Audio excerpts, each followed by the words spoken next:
Hello, hey, good afternoon, good evening. It's Thursday, March. Anyways, we're going live with another X Reads live chat. So where we talk to, mutant fanatic fans talking about X-Men. Today we're going to be speaking with Chris Hassan from All in Poor Taste, or AIPT Comics. They write about comics, obviously pop culture and everything, but Chris runs X-Men Monday. And X-Men Monday is an incredible thing where he talks to X-Men professionals, writers, artists, etc., all about the upcoming comics. So he has interviewed everyone. Hey, X-Man Unleashed, thank you so much for joining. I see Chris in the chat. I'll send you an invite in just a second. I'm really excited to talk to you, Chris, because I have so many questions, especially about all the creatives you've talked to. And everybody that's watching, please submit your questions for Chris. Hey, Hove Christian, thank you so much for joining. So let's. Oh, Chris, you already figured this out. Great. Come on. Channeling in Chris Hassan. Joining. There he is. Hello. Hello. Hey, how are you doing? I'm good. Thanks for having me.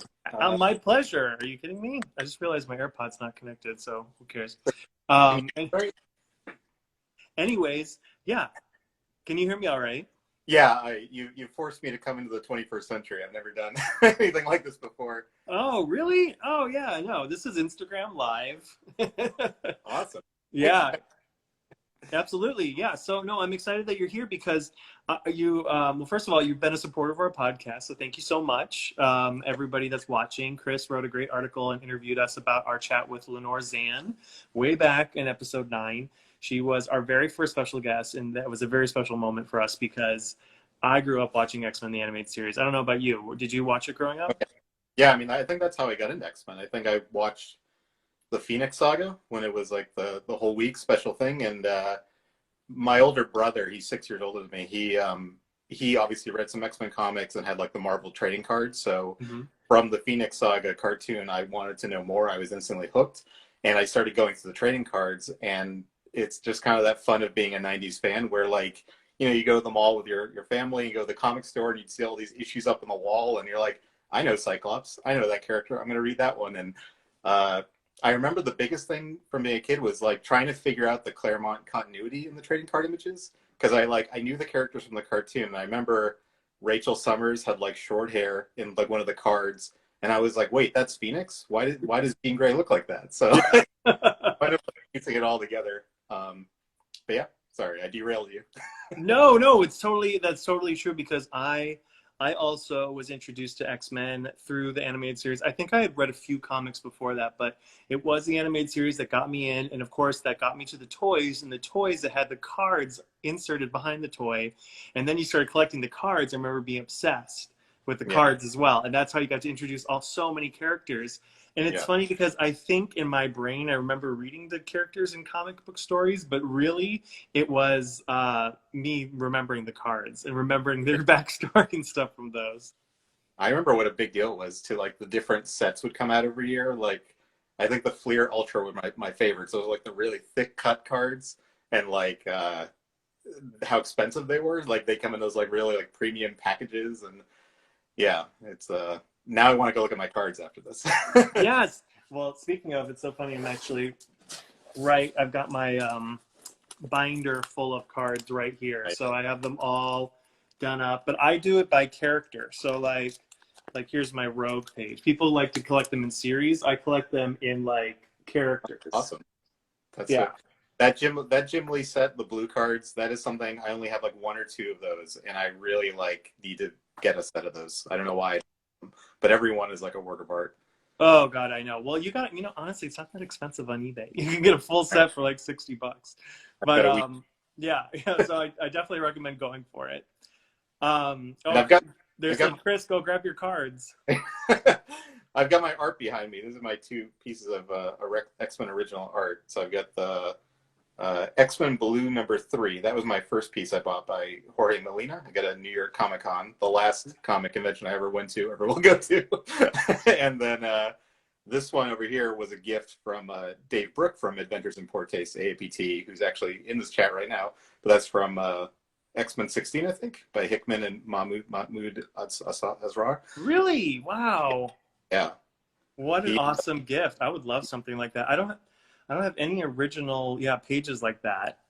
well, Dave is in this chat, so hit him up after. Dave, Send him your way. yeah, hook me up. So, yeah, no, so obviously this is a Q&A because I want to first of all talk about your career as a journalist. Is this kind of something that you do on the side? Is this your full-time career? What is your role as a journalist and why the X-Men? Yeah.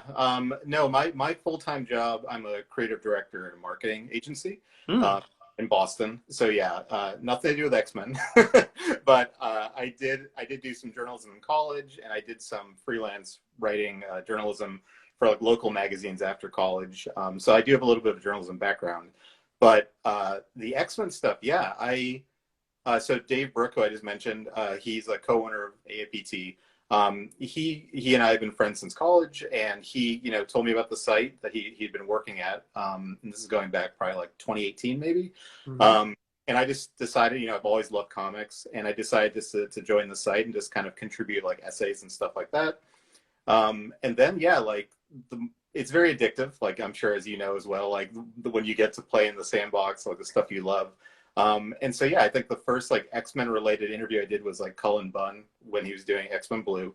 And it gets very addictive because you're like, through the website, you have access to these people. And then it kind of also becomes like kind of a game, kind of a challenge. Like, who else can I talk to? And I'm sure you feel the same with your podcast. Like, Yeah. who can I talk to? I've got this vehicle now. Like, and so, yeah, I just kind of did that. I started attending cons on AIPT, like as a press. You obviously make a lot of connections there, talk to a lot of folks.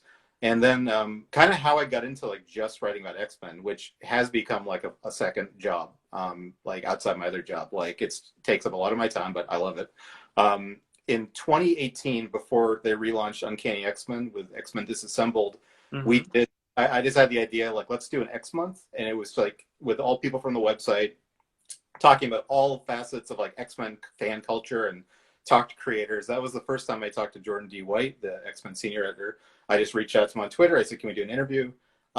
So we did this full month of X-Men content. And then we did, when Cyclops returned from the dead, Cyclops is my favorite X-Men. When he returned from the dead, I said, let's do a Cyclops week.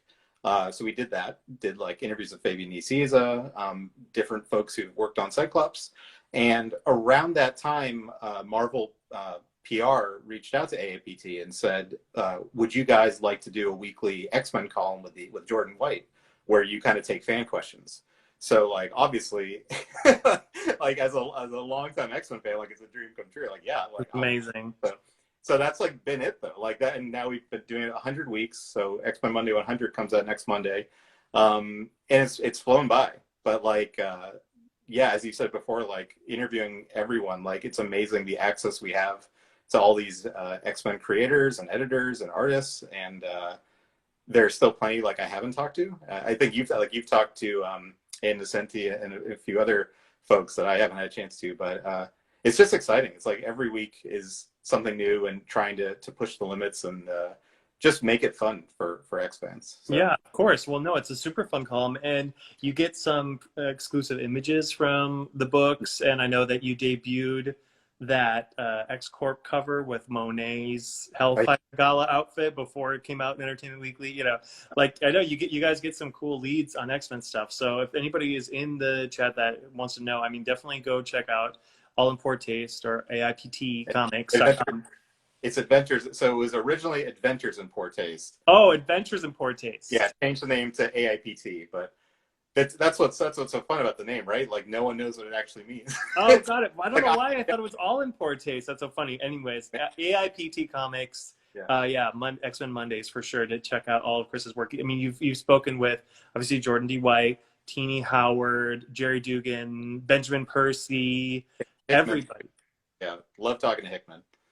Hickman, Vita, Yeah, Zeb Wells. Oh my God. See, it's funny because people might be excited about, I mean, obviously we have Fabian Nicieza on our podcast, love him, but I think Zeb Wells and Leah Williams are doing some of the best X-Men work for me. I absolutely yeah, appreciate everything. Thank you, No Socialize. I think that is Dave that you were saying yeah. earlier, right? Yes. Very active in this chat. Yes, yes. He's the guy who gives away art. Well, if you're giving away art, I will gladly accept. What is I know you're interviewing me, but I'm in journalism mode myself. So like, what is your favorite X book right now? It's between Hellions and X Factor. It was Marauders for a long time because I'm Yeah, just a huge Cape Pride fan. But yeah, Marauders has been kind of like slipping. But yeah, it's definitely between Hellions and X Factor. yeah, they're all so good. I was saying to someone else recently, like when I started reading X-Men comics, like you go all in. So you're reading like everything with an X on it, X-Men Classic, X-Men Early Years, and like the main books. And I have not done that since like the early 90s. Then you kind of drop off as you get older. But Mm, the first time since then, like I'm reading every single book, and like, same. like Demon Days, like I'm like, yep, I'll buy it. It's not related to the continuity, but I'm gonna buy it because it's X-Men. So Yeah, yeah, yes, total, love it total all. same. Yeah, I only recently dropped off of Cable and Excalibur. It's Oh funny really? that I this is the week that they're both out, and I'm like, oh my god, it's the first week I haven't like went to the store and got a book. But I I appreciate what they've done. It's just too much. It's so much. There's so much to read too because I'm not an ex historian, and our podcast is all about back issues. So I find I give a lot of my reading time up for reading back issues. Yeah, Cable's one of my favorites just because it's like Archie X-Men. And I just love that. But I was never a big Cable fan, but I love Kid Cable, which I know is a very hot take. Yeah, it is a hot take, but I like Kid Cable too. I actually really like it. I like the humor, but I don't know. Just generally, I'm just falling off of it. But Yeah, yeah. So well, Dave was asking what's X-Men 1000 going to be like. So I mean, so let's talk about the road to X-Men 100 because that's what we're going to have on Monday. So it started with Marvel Comics pitching you guys, which is super fascinating that they reached out. And when you think about that, did you think that it would go this long to 100, or was this just like a concept of like let's just do this for a few months and see what happens? yeah. I know 100 is a very long time, and yeah, if you it was a big adjustment for me because I'm not someone who spends a lot of time on message boards or like I'm not too active. I was never active in like fan communities. I guess Mm-hmm. I'm more of a lurker is what the term is. Like I pop in to see what people are saying every now and then, or like I always say like I was I'm a big Weezer fan, so like growing up I would hop into Weezer boards to like get bootlegs and stuff like that, but I don't like really engage with anybody. So being like thrust into the X-Men fandom because I had to get questions from the fans was a real fascinating experience, and I think I didn't adjust to it very well in the beginning. Like people have very strong opinions, obviously, and Yeah. yeah, and it's things that I don't take very seriously. I mean, the column is about having fun and learning. Like, so I'm a Scott and Jean guy, so I know that I've already lost half the fan base. So if you're a Scott and Emma guy, I remember early on when we did, I did like a fun Twitter poll. I was like, because we had an Emma Frost X-Men Monday and we had a Jean Grey X-Men Monday coming up. So I said, I wonder if which one will get more views. And I made a poll, Jean Grey and Emma Frost. And right away, a bunch of Emma fans came out and said like, they tagged Jordan and they're like, this is highly unprofessional. Like this is wrong. And I so like my instinct early on was like, I'm gonna lose my job doing this. So I like right away took it down. But like you quickly realize, like looking back on that, like no, it wasn't really a big deal. It's just fans are passionate. Um, but yeah, I mean, I like to pick on like the fans who get really angry about like certain answers and stuff. But on the whole, it's a really warm, like loving community, and they're very they're really nice with the feedback and stuff like that. And Mhm. some some criticism is always good. I love to see the criticism because like they'll be like, you're not talking enough about these characters, and so I'll try to make a point to ask questions about those characters Mhm. and try to make it very balanced. Make it, yeah, it's never like putting people on trial like, Jordan, why didn't you do this with Gambit last week or something like that, Right. but it's spreading the love around, trying not to spoil too much because the X office is never going to like flat out tell you everything. They're going to tease, but also trying to give enough to the fans that like they get something out of it and they have something to look forward to coming up. So it's a fascinating mix, and I did not think it would last 100 weeks. It was just basically like trying to, like the X-Men saying, survive the experience. I was trying to survive from week to week. Uh, Right. Absolutely. but yeah, What's some of your highlights? wow. Well, it's great because when it started out, it was pitched as you will talk to Jordan every week, and as Yes. time went on, Jordan admitted like he's pretty busy. He's running this line and these books. There are more and more books every week. So he said, can we kind of look at different ways to like change this up? So that's when we kind of brought in new guests, and that's something we've kept with since then. So like Avita had Children of the Atom coming out, so that's a week that we can talk about Children of the Atom, or anytime like a new writer comes on a book or they're launching a new book. I'm always looking for new opportunities, and I love when. So I know a lot of fans think there are way too many X books. I know you said that just now. Like I love that because that means I have another week of ideas. Yes, like, that's true. Science Courier's doing Way of X, great. That's a week. Right, exactly. Yeah. X Corp, Wave, all the new books. I'm excited about the new books. Talk about dropping off some titles, but it doesn't mean that new titles aren't going to just replace those in my pull list. Yeah. But highlights, I always love talking to Jordan, and Jordan and I have kind of, when you work together for so long, it's like talking to a friend, like, and we a lot of the interviews are via email just because, time is convenient for everybody. But Jordan and I, around 10 of Swords, we got into a groove of every Friday. We would meet for like a half hour on Zoom or no, Skype. It doesn't matter, but we meet on Skype. But we'd have these great talks where like the difference when you're sending questions by email and just like talking on Skype is you can go off on those tangents that you don't have in email. So I'm very optimistic and hopeful that I haven't pitched this to Jordan yet, but like when the Hellfire Gala comes out and it's like a weekly thing, maybe we can do weekly Hellfire Gala coverage. Love it. Yeah, because it's great because you can kind of like also keep track on Twitter, like what are people talking about week to week? What are, like you mentioned Hellions, like when Madeline Pryor, that was like the first week of 10 of Swords, I think. So like, but at the same time, like there's all this like leftover passion over what happened to Madeline and Hellions. So like I made sure to ask that, and like the whole thing, of course, got derailed and we went off on like a Madeline tangent. But it's fun to do stuff like that. And then the week of the Marauders issue of Storm and Black Panther, that opened up the door to a whole conversation about like romance in comics. Like how fans get so passionate, not wanting to see their favorites break up. So it's great like to kind of go off on those tangents.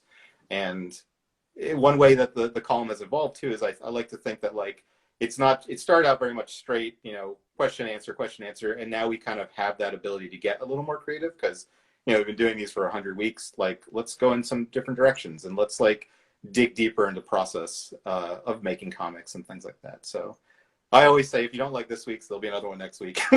Yeah. Who's someone that you've always wanted to participate but hasn't been available, or that you would like in the future that you just haven't asked? Well, I've got two. So couple, and then there's one like random one. That people would probably hate, but I want to do it. So I definitely want to talk to the Simonsons. Yeah. And they've got X-Men Legends and arc coming up to revisit X Factor, I think probably next month or the next 2 months. So I'm going to see if I can get them on. But yeah, I've never had an opportunity to talk to them, so it's great to have this column and I can maybe do that. I've talked to Chris Claremont at cons, but very briefly, very short interviews. And I would love to, like, in an official capacity through Marvel, like, talk to Chris. Because I have a lot of questions, obviously, like any X fan. But it came close when he was getting to like the final stages of promoting that big book he's got coming out, that Paragon collection, whatever. Yeah. The final stages, and then he also had the Chris Claremont anniversary special coming out, so it was like it was going to coincide with that, but around Thanksgiving, I think. But at the last minute, it didn't happen. I think because he broke his hand. So I'll let it go, Chris. But hopefully, I think he's coming back to do an X-Men Legends arc. So I'm hoping X-Men Legends opens up the door to like bringing people back that I haven't talked to. Because I did talk to Fabian about Legends recently. Right. And then the other one that no one wants to see except me is I mentioned I'm a Weezer fan. Rivers Cuomo from Weezer, because the song "In the Garage" mentions Kitty Pryde and Nightcrawler. So that's my into being a Weezer fan and talking to Rivers, but also a little bit of X-Men, so it makes sense for the column. But I don't see any way that'll ever happen. I remember telling Jordan that one time, like that was my dream, and he said to me, he's like, "Well, good luck with that." But there's no, so yeah. Awesome. Yeah. Well, those are great. I love the random one. I mean, why not? It's your platform. Have whoever you want on it. We did that with Scott Aukerman, the host of Comedy Bang Bang, because he did that X-Men Black Mojo one shot, and I'm a Comedy Bang Bang fan. So I'm like, one day we did it for April Fools, I think last year, and I said to Jordan, like, can we do this? And he reached out, and he's like, Scott's in. So I'm like, damn, like that's awesome. So and we did Patton Oswalt recently too. Oh yeah. Because Jordan Bloom co-writes MODOK with him, so that was great just to get Patton Oswalt in there. Because I feel like a lot of my friends don't know X-Men, so it's like cool to if I'm talking to Teenie Howard this week, they have no idea who Teenie Howard is. But if you're like, I'm talking to Patton Oswalt, like, oh yeah, I know him.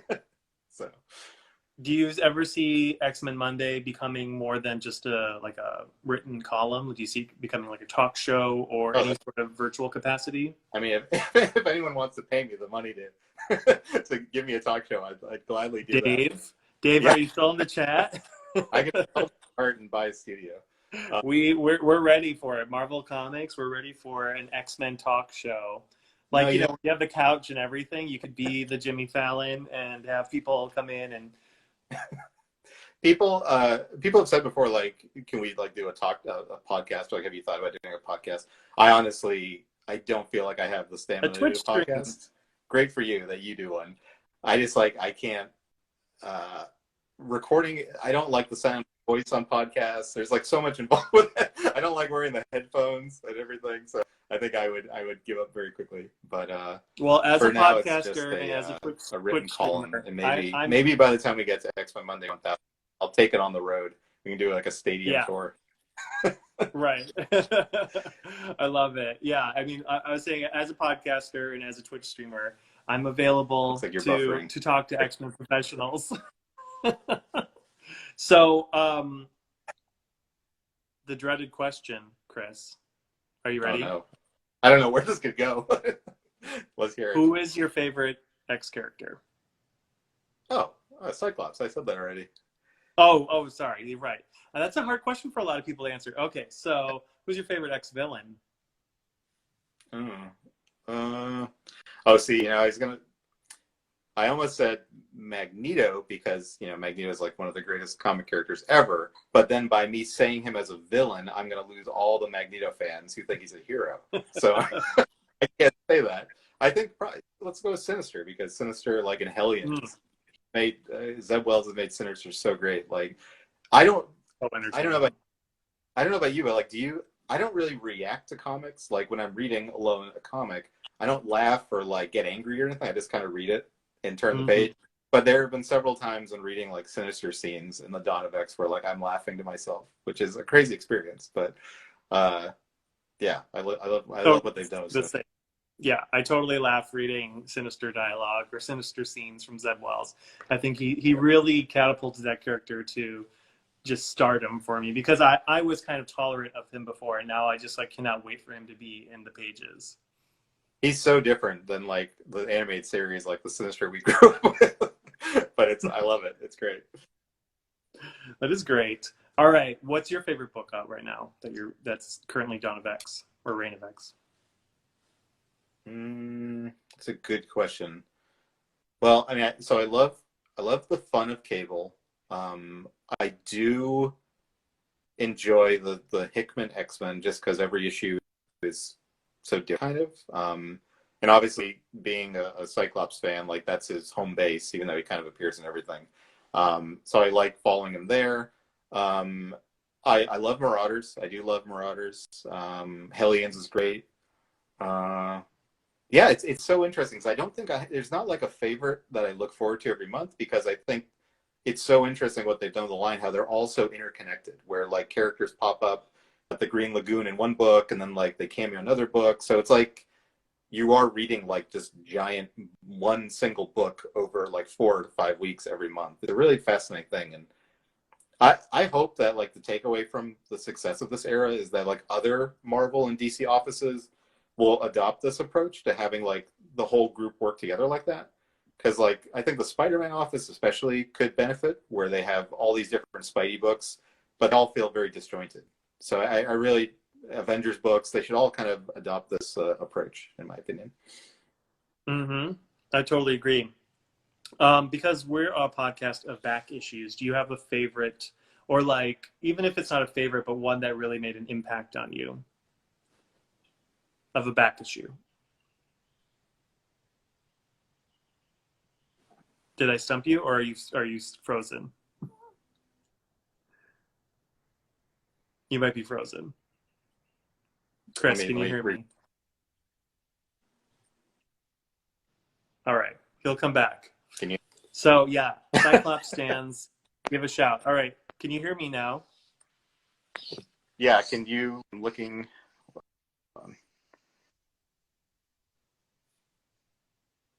Can you hear me? I can hear you. Yes, Okay. but Uh, you've got the spinny wheel of doom on your face. Oh, now you're back. There you are. Hi everyone. Yeah, Cyclops. Good comment. I like it. So, the question was because X Reads is a podcast about back issues. Is there a back issue in the X-Men universe that really means something to you? Oh, good question.